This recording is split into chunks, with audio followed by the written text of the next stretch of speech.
Welcome again in your channel math school. आज के इस वीडियो में जानेंगे रेशियो एंड प्रोपोर्शन के वेरी इंपॉर्टेंट कैलकुलेशन जो कि कंपोनेंडो एंड डिविडेंडो है। क्योंकि रेशियो एंड प्रोपोर्शन के कुछ डिफिकल्ट क्वेश्चन जब आते हैं तो कंपोनेंडो डिविडेंडो रूल के हेल्प से हम उसको वेरी इजीली सॉल्व कर पाते हैं। और ये हमारा componendo and dividendo class 10th के लिए, 11th 12th के लिए, कॉम्पिटिटिव एग्जामिनेशन के लिए लाइक रेलवे, एसएससी, बैंक वगैरह, इसमें कुछ रेशियो प्रोपोर्शन के क्वेश्चन इसी रूल के हेल्प से इजीली हम सॉल्व कर पाते हैं। इसके लिए हमारे इस वीडियो में कंपोनेंडो एंड डिविडेंडो रूल को डिटेल समझने के लिए एक एग्जांपल के साथ समझाया गया है। तो चलिए देखते हैं आज के इस वीडियो में ये रूल कैसे काम करता है। आज के इस वीडियो में जानेंगे कंपोनेंडो एंड डिविडेंडो जो कि रेशियो एंड प्रोपोर्शन के कैलकुलेशन का एक पार्ट है। इस रूल को कैसे लाया गया, कहाँ कहाँ इसका यूज करते हैं, इसके बारे में डिटेल से आज के इस वीडियो में जानते हैं। तो जैसा कि कंपोनेंडो कोई भी रेशियो जो कि प्रोपोर्शन में हो, किसी तरह का भी कोई रेशियो ले सकते हैं। फॉर एग्जांपल जैसे एक रेशियो रखते हैं 2/4 और इसका एक प्रोपोर्शन जो कि ये 1/2 आएगा, तो इधर 3/6 लिखते हैं, ये भी 1/2 आएगा, दोनों इक्वल है। तो इस केस में इसका कंपोनेंडो रूल, मतलब इस कंपोनेंडो रूल में शॉर्ट में ये समझे कि इसको प्लस करके इसका रूल बनाना है, और डिविडेंडो जो रूल है इसमें माइनस करके बनाना है। ये एक शॉर्ट ट्रिक में समझने लायक बात है। तो यहाँ पे प्लस करके बनाना है, इट मीन्स अगर हम डिनोमिनेटर को न्यूमरेटर में ऐड कर दें तो इधर भी ऐड करना होगा, तो हमारा सिचुएशन दोनों फिर भी इक्वल ही आएंगे। वो देख सकते हैं। फॉर एग्जांपल इस 4 को ऐड कर लेते हैं 2 में, तो इधर ऐसा ही रह गया। इधर 6 को ऐड कर लेते हैं 3 में। तो इस केस में फिर से जिस तरह से ये दोनों रेशियो इसके प्रोपोर्शन बराबर थे, तो इसमें भी बराबर होंगे। ये हो जाते हैं 6/4 और ये हो जाते हैं 9/6। अगर इसको काट के देखें, 2 3 जा 2 2 2 और 3 3 जा 9, 3 2 जा 3/2 3/2। फिर यहाँ पे सही बन रहे हैं, यानी कि ये एक कंडीशन है कि अगर ये रेशियो में दो पार्ट दे रखे हैं तो इसके एडिंग करने से दोनों साइड, लेफ्ट हैंड भी ऐड करेंगे, सिमिलर राइट हैंड भी ऐड करेंगे, तो सिचुएशन सेम आते हैं। तो सोचने की बात है, तो क्या हम ये नीचे भी ऐड कर सकते हैं? बिल्कुल। इसको अगर नीचे भी ऐड करके रखें, इट मीन्स न्यूमरेटर को डिनोमिनेटर में ऐड कर लें, ऊपर रहने दें।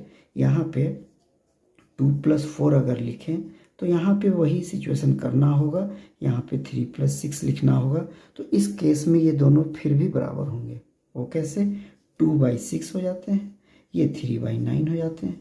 अगर इसको काटेंगे तो 1/3 आएंगे, इसको काटते हैं 1/3, फिर वही बात है। तो कंपोनेंटो रूल ये बोलता है कि अगर रेशियो में दो पार्ट हैं तो न्यूमरेटर को ऊपर प्लस कर दें, अदरवाइज नीचे में भी प्लस कर लें तो कोई फ़र्क नहीं पड़ेगा, दोनों साइड सेम कैलकुलेशन करने होंगे। तो ये एडिंग का प्रोसेस कंपोनेंडो नाम से जानते हैं।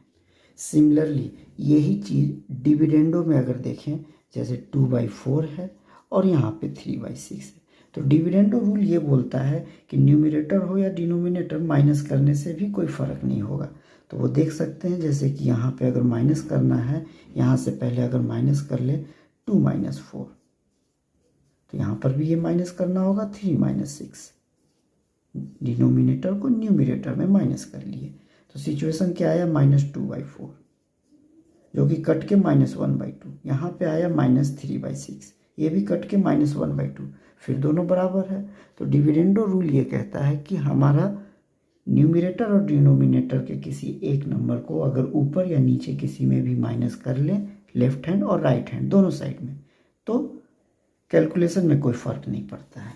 तो इस चीज़ को यूनिवर्सली अगर लिखना हो तो यहाँ पे अगर लिखना पड़े, इस 2/4 को a/b लिखें, 3/6 को c/d लिखें।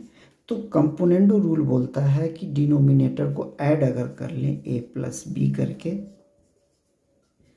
या न्यूमरेटर को ही नीचे लिख लें, कुछ भी। यहाँ पे एक ही सिचुएशन पे बात कर लेते हैं, तो c + d भी वही सेम रिजल्ट प्रोड्यूस करेंगे। तो ये इसका एक यूनिवर्सल ट्रूथ हो जाता है। तो ये कंपोनेंडो है सिर्फ, तो डिविडेंडो भी तो वही है कि ए बाई बी अगर हो और यहाँ सी बाई डी हो, ठीक। तो इसमें क्या है कि या तो डिनोमिनेटर को ऊपर माइनस कर लीजिए, ए माइनस बी, इसको सी माइनस डी कर लीजिए, तो सिचुएशन में हमें कोई फर्क नहीं होगा, लेफ्ट हैंड और राइट हैंड फिर भी इक्वल होंगे, यानी कि ये हमारा यूनिवर्सल ट्रूथ है कि रेशियो में अगर हो तो ये सिचुएशन भी लिख सकते हैं। तो this is componendo and this is dividendo. अब जब इन दोनों सिचुएशन को इकट्ठे कैलकुलेट करना हो, उसी सिचुएशन के नाम जो रूल बनेंगे उसको कंपोनेंडो एंड डिविडेंडो के नाम से जानते हैं, उसमें एंड करते हैं। तो ये कैसे होता है, तो इसमें कंपोनेंडो एंड डिविडेंडो को अगर डिवाइड कर लें तो इसका कैलकुलेशन, इसको हटा देते हैं पहले, this is componendo rule, this is dividendo rule. तो इस रूल को अगर एक साथ लिखना हो तो इसको एक दूसरे से जब डिवाइड करेंगे तो left hand divide left hand, यानी कि a plus B divided this is b first and divide of this dividendo, इसको डिवाइड कर देते हैं a minus B divided b, this is dividendo. तो इस केस में हमारा राइट हैंड का भी डिवीजन सेम रिजल्ट प्रोड्यूस करता है, यानी कि c plus D divided d जो है और c माइनस डी जो है, ये ऊपर का ये वाला पोर्शन, और c minus D divided this d, this also produce same result। तो यहाँ इस केस में क्या हुआ, ये b से b कट गया, यहाँ d से d कट गया, तो रिजल्ट फाइनली क्या आया, a प्लस बी ऊपर में और a माइनस बी नीचे में, और साथ में c प्लस डी ऊपर में और यहाँ c माइनस डी नीचे में। तो यहाँ पे प्लस वाली सिचुएशन आई यानी कंपोनेंडो है, माइनस वाले सिचुएशन आया यानी डिविडेंडो है। तो कंपोनेंडो एंड डिविडेंडो अगर एक तरफ में न्यूमरेटर डिनोमिनेटर प्लस माइनस में है तो राइट हैंड में भी न्यूमरेटर डिनोमिनेटर प्लस माइनस में करेंगे तो रिजल्ट सेम आएंगे। This result is called componendo and dividendo rule. यही हमारा कंपोनेंडो एंड डिविडेंडो रूल है। तो इस रूल का आखिर हमारे कैलकुलेशन में कहाँ यूज हो सकता है, कब यूज करते हैं, एक एग्जाम्पल से भी समझते हैं। कंपोनेंडो एंड डिविडेंडो रूल को समझने के लिए क्वेश्चन जो कि आईसीएसई बोर्ड के एमएल अग्रवाल बुक एक्सरसाइज 7.3 के क्वेश्चन नंबर 10 का 1 एक क्वेश्चन लिया गया है।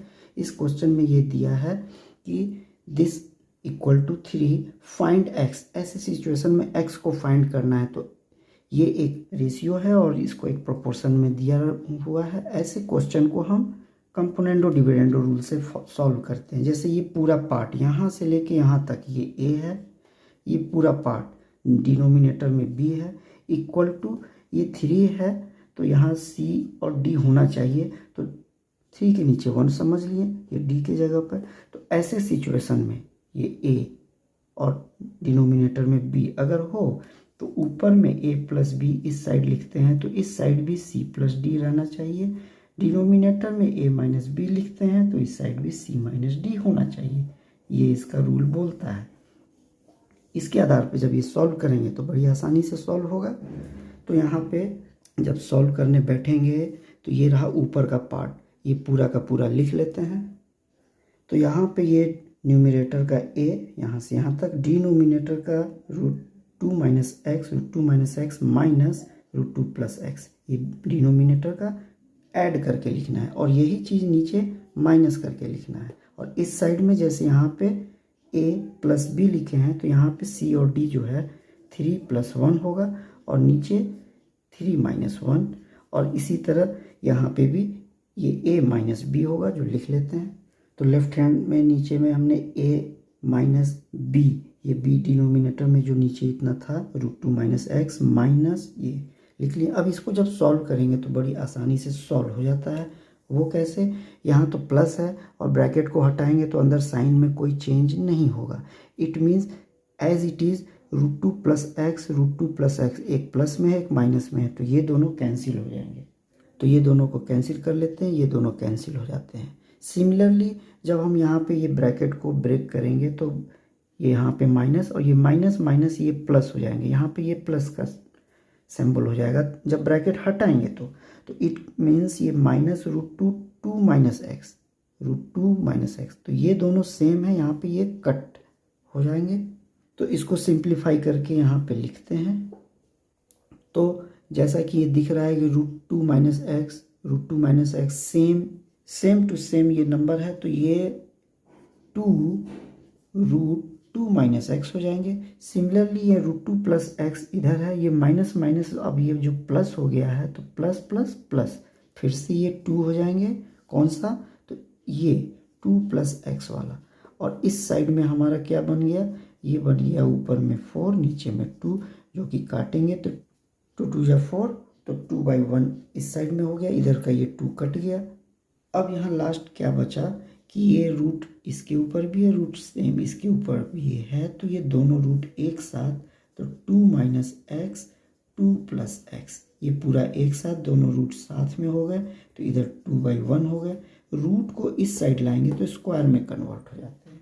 इसको यहाँ पे लिखते हैं, ये 2 माइनस एक्स 2 प्लस एक्स, और रूट अंडर इस साइड जाने से स्क्वायर हो जाएंगे, तो ये हो जाएगा 2 स्क्वायर 4, 1 स्क्वायर 1। सिंपल अब दिख रहा है कैलकुलेशन, ये 1 से मल्टीपल होगा 2 माइनस एक्स, और ये 4 से मल्टीपल होगा 8 प्लस 4x।